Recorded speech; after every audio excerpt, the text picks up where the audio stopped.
Hello friends, welcome है आपका आपके अपने यूट्यूब चैनल पर। तो दोस्तों, आज मैं आपके लिए फिर से लेकर आई हूँ एक नई कहानी, जो साहस बहू की कहानी है, जिसे सुनकर आपकी आंखें सजल हो उठेगी। तो चलिए इस कहानी को सुन तो चलते हैं, करते हैं कहानी को शुरू। बहू कहाँ मर गई? अंदर से आवाज़ आई। जिंदा हूँ माँ जी। तो फिर मेरी चाय क्यों अभी तक नहीं आई? कब से पूजा करके बैठी हूँ। ला रही हूँ माँ जी।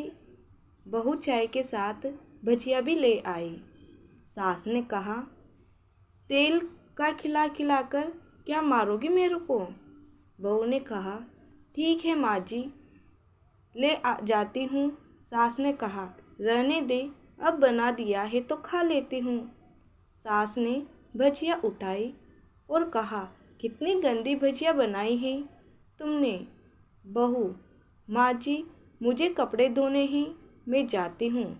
बहू दरवाजे के पास छिपकर खड़ी हो गई। सास भजिया पर टूट पड़ी और पूरी भजिया खत्म कर दी। बहू मुस्कुराई और काम पर लग गई। दोपहर के खाने का वक्त हुआ। सास ने फिर आवाज़ लगाई, कुछ खाने को मिलेगा? बहू ने आवाज़ नहीं दी। सास फिर चिल्लाई, भूख के मारोगे क्या? बहू आई, सामने खिचड़ी रख दी। सास गुस्से से, ये क्या है? मुझे इससे नहीं खाना, इसे ले जाओ। बहू ने कहा, आपको डॉक्टर ने दिन में खिचड़ी खाने को कहा है, खाना तो पड़ेगा ही। सास मुंह बनाते हुए, हाँ तू मेरी माँ बन जा। बहू फिर मुस्कुराई और चली गई। आज इनके घर में पूजा थी। बहू सुबह 4 बजे से उठ के पहले स्नान किया, फिर फूल लाई, माला बनाई, रसोई साफ की, पकवान और भोज बनाया। सुबह के 10 बज गए। अब सास भी उठ चुकी थी। बहू अब पंडित जी के साथ भगवान के वस्त्र तैयार कर रही थी। आज ऑफिस की छुट्टी थी। उनके पति भी घर पर ही थे। पूजा शुरू हुई। सास चिल्लाती हुई, बहू ये दोपहर के 3 बज गए थे। आरती की तैयारी चल रही थी। पंडित जी ने सबको आरती के लिए बुलाया और सबके हाथों में थाली दी। जैसे ही बहू ने थाली पकड़ी, थाली हाथों से गिर पड़ी। शायद भोज बनाते हुए बहू के हाथों में तेल लगा था, जिसे वह पूछना भूल गई थी। सारे लोग तरह तरह की बातें करने लगे। कैसी बहू ही, कुछ नहीं आता, एक काम भी ठीक से नहीं कर सकती, न जाने कैसे बहू उठा लाए, एक आरती की थाली भी संभाली नहीं सकी।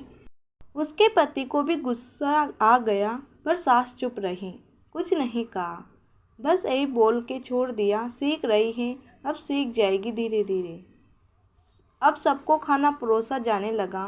बहू दौड़ दौड़ के खाना देती, फिर पानी लाती। करीब 70 से 80 लोगों के हो गए थे। इधर 2 नौकर और बहू अकेली। फिर वहाँ सारा काम बहुत ही अच्छे तरीके से करती। अब उसके सास को कुछ आस पड़ोस के लोग खाने पर बैठे। बहू ने खाना परोसना शुरू किया। सबको खाना दे दिया। जैसे ही पहला निवाला सास ने खाया, तुमने नमक ठीक से नहीं डाला क्या? एक काम भी ठीक से नहीं करती, पता नहीं मेरे बाद कैसे ये घर संभालेगी। आस पड़ोस वाले तो जानते ही हो ना साहब, वह बस बहाना ढूंढते ही नुकसान निकालने के लिए। फिर वह सब शुरू हो गए, ऐसा खाना, ऐसी बहू, ये वह वगैरह वगैरह। दिन का खाना हो चुका था। अब बहू बर्तन साफ करके नौकरों के साथ काम में लग गई। रात में जगराता का कार्यक्रम रखा था। बहू ने भी 1-2 गीत गाने के लिए स्टेज पर चढ़ी। साहस जोर जोर से चिल्लाई, मेरी नाक मत कटा देना, गाना नहीं आता तो मत गा, वापस आ जा। बहू मुस्कुराई और गाने लगी। सबने उसके गाने की तारीफ की, पर सास मुंह फुलाते हुए बोली, इससे तो अच्छा मैं गाती थी अपनी जवानी में, तुझे तो कुछ भी नहीं आता। बहू मुस्कुराई और चली गई। अब रात का खाना खिलाया जा रहा था। उसके पति ऑफिस के दोस्तों के साथ ड्रिंक करने में लगे हुए थे। उसका पति चिल्लाया, थोड़ा बर्फ लाओ। तो सास चिल्लाती यहाँ दाल नहीं है, फिर चिल्लाता कोल्ड ड्रिंक नहीं है, पापड़ ले आओ। इधर उधर आखिरी में उसके पति की शराब गिर पड़ी उसके एक दोस्त पर, वो बोतल टूट गई। पति गुस्से से 2 थप्पड़ अपनी पत्नी को लगाते हुए कहता है, जाहिल कहीं की, देखकर नहीं कर सकती, तुझे इतना भी काम नहीं आता। सारे लोग मुंह देखने लगे। उसकी पत्नी रोती हुई कमरे की तरफ दौड़ी। फिर उसके दोस्तों ने कहा, क्या यार, पूरा मूड खराब कर कैसी अनपढ़ गंवार बीबी ला रखी है तूने। उसे तो मेहमानों की इज्जत और काम करना तक नहीं आता। तुमने तो हमारी बेइज्जती करा दी। अब आस पड़ोस की औरतें को और बहाना मिल गया था। वह कहने लगी, देखो क्या कर दिया तुम्हारी बहू ने, कोई काम की नहीं है। मैं तो कहती हूँ अपने बेटे की दूसरी शादी करा दो, छुटकारा पाओ इस गंवार से। सास उठी और अपने बेटे के पास जाकर उसे थप्पड़ मारा और कहा, अरे नालायक, तुमने मेरी बहू को मारा, तेरी हिम्मत कैसे हुई, तेरी टांग तोड़ दूंगी। उसके बेटे के दोस्त कुछ कहने ही वाले थे कि उसके माँ ने घूरते हुए कहा, चुप, बिल्कुल चुप, यहाँ दारू पीने आए हूँ, जबकि पता है आज पूजा है और तुम्हें पार्टी करनी ही। कैसे संस्कार दिए हैं तुम्हारे माता पिता ने। और किसने मेरी बहू को जाहिल बोला, जरा इधर आओ, चप्पल से मारूंगी अगर मेरी बहू को किसी ने एक भी शब्द कहा तो। अरे पापी, तूने उस लड़की को बस इसलिए मारा कि तेरी शराब की बोतल टूट गई। पापी, वो बच्ची सुबह 4 बजे से उठी है, घर का सारा काम कर रही है, ना सुबह का नाश्ता किया, ना दिन का खाना खाया, फिर भी हंसते हुए, सबकी बातें सुनते हुए, ताने सुनते हुए घर के सारे काम में लगी रही। तेरे यार दोस्त को वह अच्छी नहीं लगी, जूते से मारूंगी तेरे दोस्तों को जो कभी उन्हें ऐसा कहा तो। उसके यार दोस्त चुपके से खिसक लिए। अब सास बहू के कमरे में गई और बहू का हाथ पकड़कर बाहर ले आई। सबके सामने कहने लगी, किसने कहा था, हाँ अपनी बहू को घर से निकाल दो, दूसरी बहू ले आना, जरा सामने आओ। कोई सामने नहीं आया। फिर सास ने कहा, तुम जानते भी हो क्या इस लड़की के बारे में, ये मेरी माँ भी है, बेटी भी है।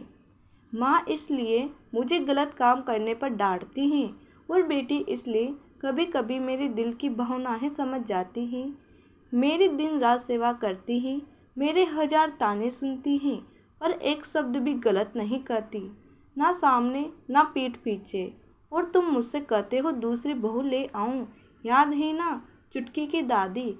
अपनी बहू की करतूत सास ने गुस्से में पड़ोस की महिलाओं को कहा, अभी पिछले हफ्ते ही तुम्हारे मियाँ बीबी भूखे छोड़कर घूमने चले गए थे।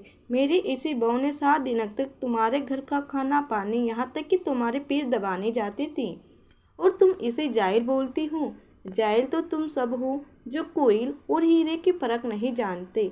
अगर आइंदा मेरी बहू के बारे में किसी ने कुछ एक लफ्ज़ भी बोला तो मुझसे बुरा कोई नहीं होगा, क्योंकि मेरी बहू नहीं मेरी बेटी है। बहू सिसकियाँ लेते हुए फिर अपने कमरे में चली गई। साहस ने एक प्लेट उठाई और भोजन परोसा, बहू के कमरे में खुद ले गई। सास को भोजन लाते देखा तो बहू ने कहा, अरे माँ जी, आप क्या कर रही हो, मैं खुद ले आती। सास ने प्यार से ताना मारते हुए कहा, डर मत, इसमें जर नहीं, मार नहीं डालूंगी तुझे। तुझे नई सास चाहिए होगी, पर मुझे अभी भी तू ही मेरे घर की बहू चाहिए। बहू ने अपनी सास को रोते हुए गले लगा लिया। सास भी रो दी पहली बार और कहा, चल खाना खा ले। फिर मजाक करते हुए कहा, फिर मेरे पैर दबाने चले आना। दोस्तों, हम आपको बता दें कि कुछ रिश्ते बहुत ही मीठे होते हैं, बस बातें कड़वी होती हैं। मैं आशा करती हूँ आपको आज की यह कहानी बहुत ही पसंद आई होगी। अगर यह कहानी पसंद आई हो तो हमारी वीडियो को लाइक, शेयर और कमेंट ज़रूर करें, और ऐसी ही वीडियो सुनने के लिए हमारे यूट्यूब चैनल से जुड़ना ना भूलें। थैंक यू दोस्तों।